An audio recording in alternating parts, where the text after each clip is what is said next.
I did it the other day for the first time, but I don't know why. Okay, and so it's held in a reactor core, which is helping to contain it and keep it safe, so there's no accidents, no leaking.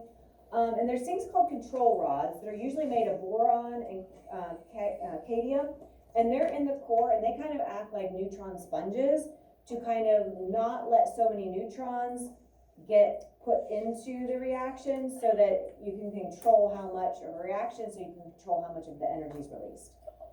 Okay, so they kind of act like sponges that kind of control that rate of reaction.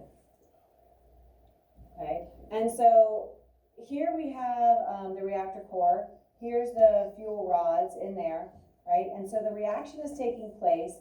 And so as it's taking place, it's in this water, which it heats up. When water gets hot, it turns to steam. The steam is then funneled to this turbine, and the turbine goes through an electric generator, which converts that heat energy into electrical energy.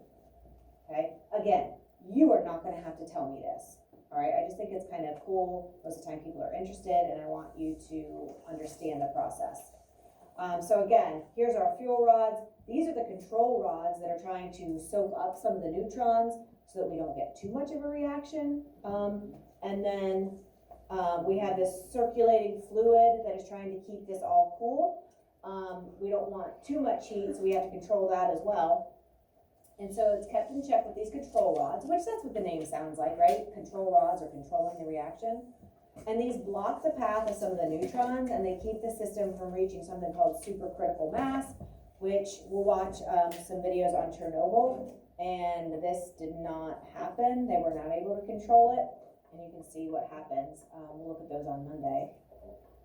And we're going to, let's stop there.